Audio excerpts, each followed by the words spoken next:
So, welcome back. This is our second video about stroke. We're talking about the anterior circulation. So, let's get started.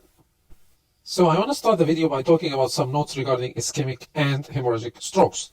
The signs and symptoms of ischemic strokes will vary depending on the location of the occluded vessel. So, more distant block will produce more mild and localized symptoms compared if the block is more proximal. So, the increase in the intracranial pressure or loss of consciousness here is less likely. Let's say you have a vessel here, and then this vessel will branch into smaller branches, and these smaller branches will branch into smaller and smaller branches.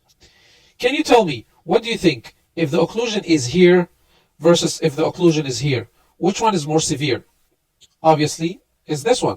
Which one is more mild? Obviously, is this one. When the occlusion is here, there is more likely an increase in the intracranial pressure because of the cerebral edema. If the occlusion is here, the cerebral edema and the increase in the intracranial pressure is less likely. So, with more proximal occlusions, widespread defects can result, as well as the development of cerebral edema, increase in the intracranial pressure. This increase in the intracranial pressure and cerebral edema will eventually lead to loss of consciousness and can sometimes be fatal. A major problem that faces physicians during the management of ischemic stroke is what's called reperfusion injury. This results from the restoration of blood supply to the ischemic tissue, and this is because of the generation of reactive oxygen species and inflammation. Resolving this process is under ongoing research, but it's one of the major causes of morbidity and mortality of ischemic strokes. So it's not only the deprivation of blood supply to the brain can cause the damage, even the reperfusion of the brain itself can further complicate the damage. Bleeding can increase the intracranial pressure. Signs and symptoms of increased intracranial pressure includes headache, vomiting, cranial nerve 3 pulses. Cranial nerve 3 is the oculomotor nerve. Blurring of vision because of the papilledema, and the papilledema means edema of the optic disc. And eventually, the increase in the intracranial pressure can lead to loss of consciousness. And as we discussed earlier, Cushing triad can be present, which consists of systolic hypertension, bradycardia, and slow irregular breathing. I have talked earlier about what's called watershed strokes. If there is an area of the brain that's supplied by the most terminal branches of two cerebral arteries, this area, even under normal conditions, receives the lowest rate of blood supply, even during rest. So let's say if a patient has a global cerebral ischemia because of hypotension or because of poor blood supply to the brain, this is the first area to be affected. So these are the border zones between cerebral arteries. So again, watershed strokes are the brain ischemia that affects the border zones between anterior, middle, and posterior cerebral arteries. These areas are supplied by the most distant branches of these arteries, so they are the most sensitive to global cerebral ischemia. Global cerebral ischemia can be caused by conditions like severe hypotension, congestive heart failure, and severe carotid atherosclerosis. In cases of severe carotid atherosclerosis, the defect will be just unilateral. This can result in weakness that's more prominent in the proximal upper and lower extremities in a condition called man-in-a-barrel syndrome. Imagine if a man is walking inside this barrel. This is just a reference to weakness of the shoulder and hip muscles, because when a patient walking with weak shoulders and weak hips, he will look like he's walking inside a barrel. Shoulder and hip muscles are located within these border zones, and the defects are usually bilateral because the cerebral ischemia affects both cerebral hemispheres. Unless it's severe carotid atherosclerosis, in these situations, the condition will be just unilateral.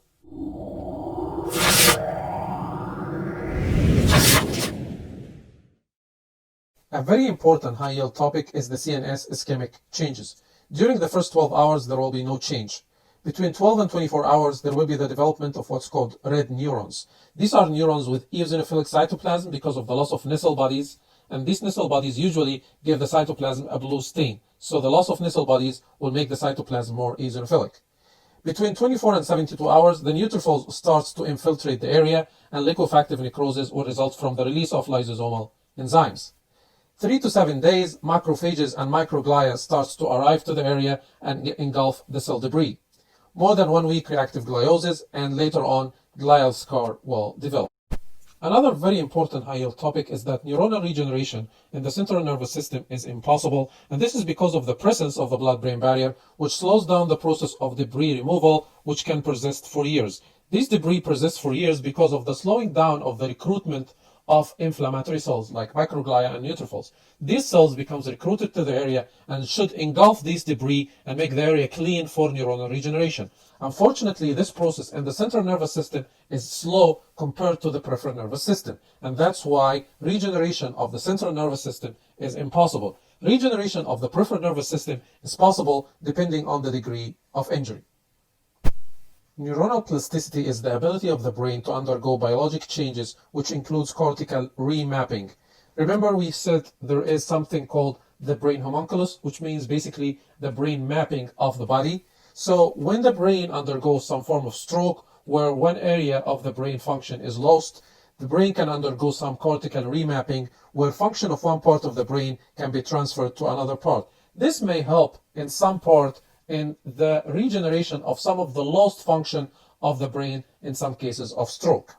Learning can also modify the brain plasticity, strengthening relevant connections and weakening irrelevant connections.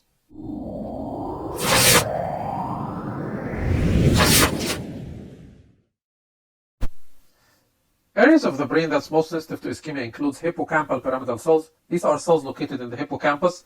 The hippocampus is located in the medial part of the temporal lobe. Hippocampal pyramidal cells are responsible for the generation of short-term memory, and that's why short-term memory loss is one of the earliest manifestations in patients with cerebral ischemia. Cerebellar Purkinje cells are also very sensitive to ischemia. The neocortex, as well as the watershed areas we discussed earlier, are also very sensitive to ischemia. In general, neurons lack glycogen, and that's why they're very liable to ischemia in general. Damage can occur within 5 minutes only of ischemia. Severe anemia and severe hypoglycemia can also lead to hypoxic encephalopathy. In order for any cell to survive, this cell is required to produce energy. And this energy can be produced by either the presence of oxygen, what's called aerobic glycolysis or aerobic respiration, or with the absence of oxygen through a process called anaerobic respiration. In the process of anaerobic respiration, the glycogen or the glucose is metabolized with the absence of oxygen. But in order for this process to happen, you need to have glycogen or glucose. Neurons, they lack this glycogen, so they lack this preformed glucose with them. So with ischemia, they don't have any way to survive, so they die very quickly. The major risk factors for stroke includes hypertension, diabetes, hyperlipidemia, weakened vessel wall causing aneurysms, inflammations and vasculitis, smoking, drugs like cocaine, amphetamine, coagulopathies that increases the risks of either bleeding or thrombosis. Before I go on to discuss brain hemorrhages, I just wanted to discuss two important points. The first one is the brain aneurysms. We have two types of brain aneurysms. The first one is called saccular or berry aneurysms. These are associated with conditions like Ehlers-Danlos syndrome, autosomal dominant polycystic kidney disease. These are an outpouching of the wall of small arteries, and they look like this. This is in contrast to what's called fusiform aneurysms, which look like this. So this is a saccular or berry aneurysm. When these aneurysms rupture, most importantly, they cause subarachnoid hemorrhage. Posterior communicating artery aneurysms can compress the cranial nerve number 3, which is the oculomotor nerve, and this can cause pupillary dilatation and loss of light and accommodation reflexes. The reason for this is that the parasympathetic fibers run superficial in the nerve, and the motor fibers runs deep to the nerve. So the motor fibers are more susceptible to ischemia. The superficial fibers, which are the parasympathetic fibers, are more susceptible to compression. And the most common compressing factor of these fibers is posterior communicating artery aneurysm. Later, the entire nerve will be affected, leading to complete paralysis. So here's the rule. Subarachnoid hemorrhage plus oculomotor nerve palsy should make you think of posterior communicating artery aneurysm. Anterior communicating artery aneurysms can compress the optic chiasm, and this can cause bitemporal hemianopsia. The second most common type of brain aneurysm is called Charcot-Bouchard microaneurysms, and these are associated with poorly controlled hypertension. This is the most common cause of these aneurysms, hypertension or poorly controlled hypertension. These develop in the small penetrating arteries, a very important and high yield point, like the lenticulostriate arteries. This can cause intraparenchymal hemorrhage. These are the most common cause of intraparenchymal hemorrhage into deep brain structures. Common locations include the putamen. This is actually the most common location of all, and also the caudate nucleus, thalamus, pons, and cerebral. Cerebral amyloid angiopathy is caused by the deposition of amyloid beta peptide into the wall of very small terminal branches of cerebral arteries. These amyloid beta peptides are also deposited in patients with Alzheimer's disease. That's why there is some form of connection between this cerebral amyloid angiopathy and Alzheimer's disease. Cerebral amyloid angiopathy is a cause of recurrent lobar hemorrhage into the cerebral hemispheres. Lobes here just refers to the cerebral hemispheres. So in an elderly patient with recurrent hemorrhages into the cerebral hemispheres, you should think of cerebral amyloid angiopathy. And actually, this is a very unusual cause of intracerebral hemorrhage. And here is why. This is the stem of the cerebral artery. And these here are the deep penetrating arteries. As you can see, these deep penetrating arteries arise immediately from the stem of the cerebral artery. So the pressure here inside these arteries compared to these very tiny small terminal branches is higher, much more higher. That's why rupture of these deep penetrating arteries is the most common cause of intracerebral hemorrhage. And this hemorrhage happens into the deep brain structures like the putamen, the thalamus, the cerebellum, or the pons. So when you see a patient with unusually recurrent hemorrhages into the cerebral hemispheres from these small blood vessels, that means the wall of these blood vessels is very weak, and that's why they're very liable to rupture. And this only happens in patients with cerebral amyloid angiopathy.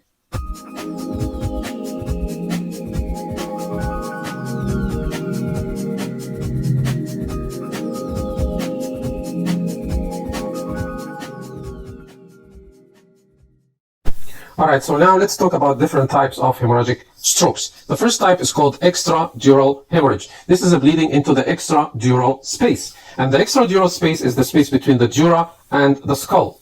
This hemorrhage is because of rupture of the middle meningeal artery. So this is an arterial blood. Secondary to a skull trauma to an area called the tirion. The tirion is a weak area in the skull where the middle meningeal artery runs underneath. The tirion is a region where the frontal, parietal, temporal, and sphenoid bones join together, so that's why it's a very weak area. It's actually the weakest area in the skull. The symptoms may develop after a lucid interval, after the trauma where the blood is yet to accumulate in large amounts. So the patient for a certain period of time, maybe let's say minutes or hours, may be completely asymptomatic because the blood is yet to accumulate in large amounts enough to elicit symptoms. After that, rapid deterioration and loss of consciousness due to the expansion of the hematoma. And that's because the pressure inside an artery is much higher compared to pressure inside the vein. So the accumulation of blood from extradural hematoma, which is because of rupture of the middle meningeal artery, is a much higher rate compared to, let's say, the subdural hematoma, where the venous blood is the origin of the bleeding. So bleeding in the extradural space is between, again, the dura and the inner skull. The increase in the intracranial pressure can sometimes lead to uncal or transtentorial herniation. Uncus is located in the medial part of the temporal lobe, and because of the increase in the intracranial pressure, it can sometimes herniate downward through the tentorium cerebelli and can compress the midbrain. And one of the earliest midbrain structures that can be compressed is oculomotor nerve or cranial nerve 3. This can lead to oculomotor nerve palsy or diplopia or double vision. The increase in the intracranial pressure can also cause midline shift or shift of the structures of the right side towards the left side, or the structures of the left side towards the right side. The hematoma here in extradural hematoma is most importantly does not cross the suture lines. This is compared to the hematoma of the subdural space, where the hematoma can cross the suture lines because of the more free space. The second type of intracranial hemorrhage is called subdural hemorrhage or subdural hematoma, which is bleeding into the subdural space. This is the space between the dura and the arachnoid matter. It's due to rupture of the bridging veins. So the bleeding here is venous in origin compared to the bleeding in the extradural hematoma, where arterial blood is the origin of bleeding. The difference here is that arterial bleeding, like we said, is high pressure bleeding, so the symptoms development is faster. Here the bleeding is venous in origin, so the development of symptoms is much slower. Brain atrophy is a major risk factor that increases the risk of subdural bleeding, and that's because brain atrophy increases the stretching of those veins. And this is more common among elderly because elderly patients are more liable to have brain atrophy.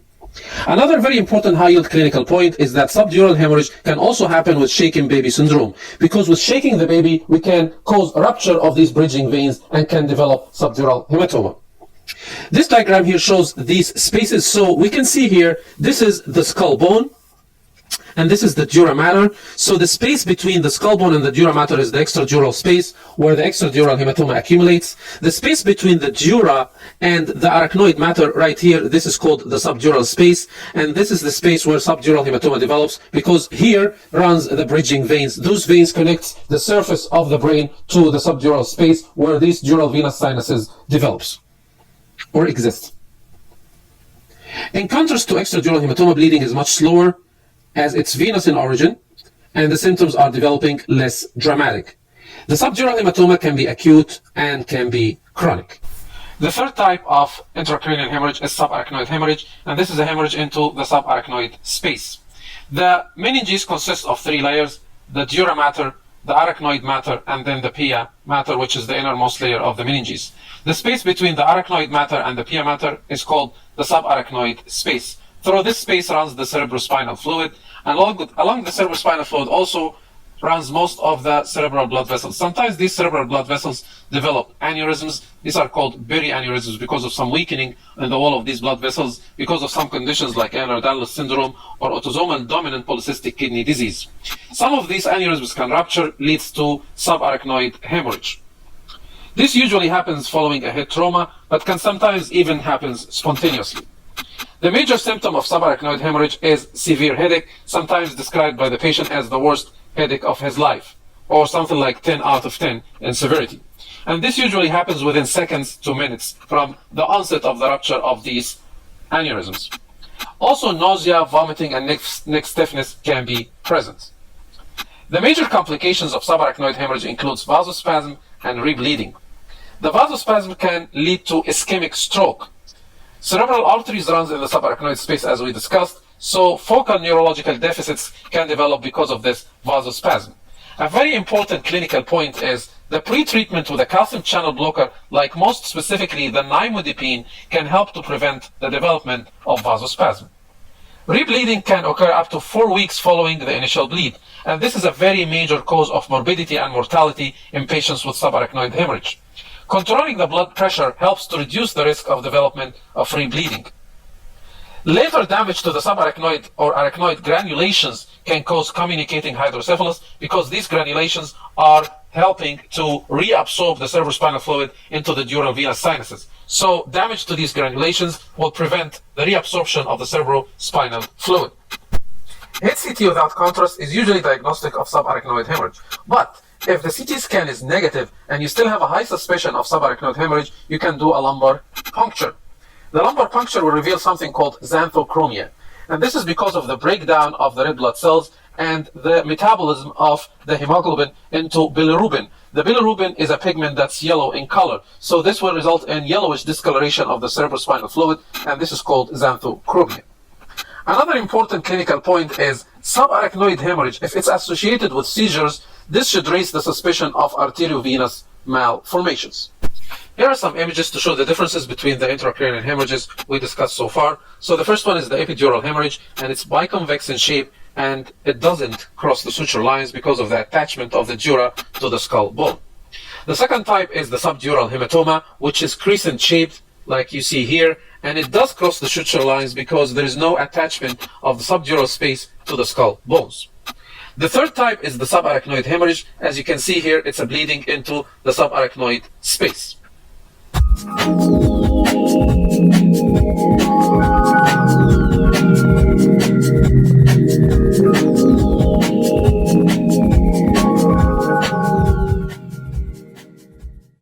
The fourth type of intracranial hemorrhage is intraparenchymal hemorrhage. This is a bleeding into the brain parenchyma. This is most commonly caused by rupture of Charcot-Bouchard microaneurysms, secondary to uncontrolled hypertension.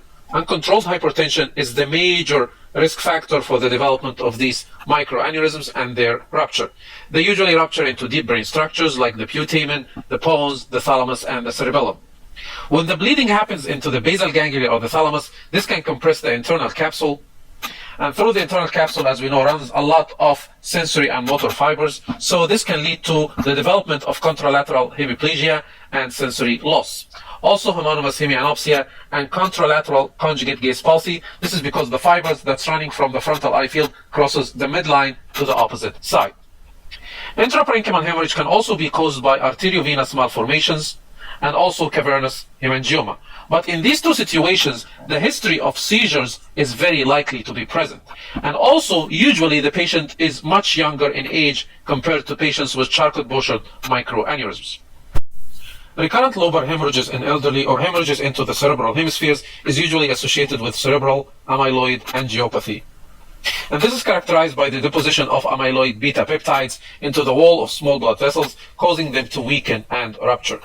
It's much less common than bleeding from deep brain arteries, as we discussed earlier. It's most commonly affecting the parietal and occipital lobes.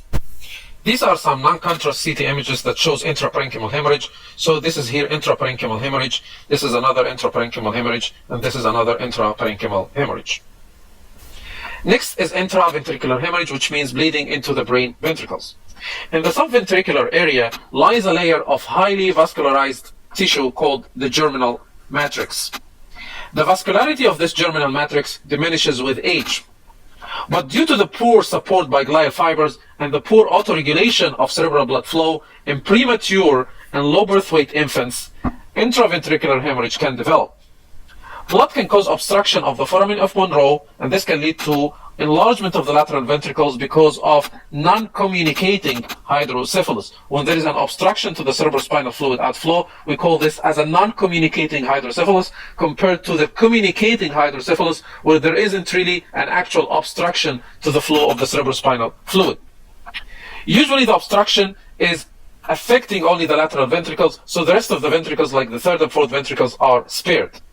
This can present with altered consciousness, seizures, and hypotension in these premature infants. It can also happen in adults as a primary hemorrhage in 30% of the cases, or more commonly secondary to expansion or existing intraparenchymal or subarachnoid hemorrhage.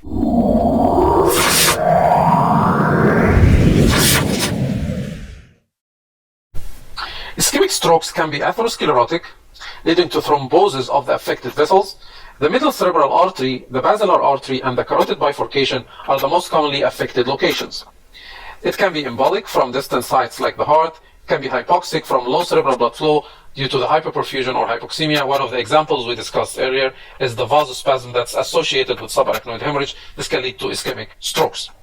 Ischemic strokes can be cortical and can be subcorticals. In cortical strokes, the manifestations will depend on the area of the cortex involved. For example, frontal versus parietal. And there will be the presence of cortical signs of strokes like aphasia, agraphia, acalculia, and so on. These are functions of the cerebral cortex, and that's why defect in the cerebral cortex or stroke affecting the cerebral cortex will result in the development of these cortical signs of stroke. These cortical signs of stroke will be lacking in subcortical strokes. The subcortical strokes affect the deep brain structures. The most common is due to lacunar strokes. Lacunar strokes are small cavitary infarcts located within the deep brain structures like the basal ganglia, the thalamus, pons, and cerebellum. They result from occlusion of deep penetrating arteries like the lenticulostriate arteries. These deep penetrating arteries are also the same origin of intraparenchymal hemorrhage. The most important risk factor for lacunar strokes is the chronic uncontrolled hypertension, and this is also the most important risk factor for intraparenchymal hemorrhage. The hyaline changes and the microatheroma formation in the wall of these small vessels predisposes them to the occlusion. Brain tissue supplied by these arteries undergoes liquefactive necrosis, which means liquefaction of the necrotic tissue. They become fluid in nature, with the formation of small cavities called lacunae. Sometimes these lacunae initially are too small to show up on the initial CT scan, but they will show later as small cavities. Lacunar strokes are subcortical, so they lack the cortical signs. The signs will depend on the location of the infarction. So sometimes it's pure motor if it's affecting the posterior limb of the internal capsule. Sometimes it's pure sensory if it's affecting the thalamus. And here are some images of lacunar strokes. You can see the lacunar or cavitary changes of these infarctions. When diagnosing stroke, non-contrast CT scan is done to rule out hemorrhage initially. Because once hemorrhage is ruled out, thrombolytic therapy can be administered to try to dissolve a thrombus or embolus. CT scan may not show ischemia initially. MRI can show ischemia within just 30 minutes. Diffuse axonal injury is not really a stroke, but I just wanted to mention it for the sake of completion. Diffuse axonal injury is caused by traumatic shearing forces like acceleration deceleration injuries in car accidents or shaken baby syndrome. It manifests with confusion, disorientation, nausea, vomiting, and in more severe cases, persistent vegetative state. The MRI will show diffuse and multiple punctate hemorrhages in the white matter. The prognosis is unfortunately poor in severe cases.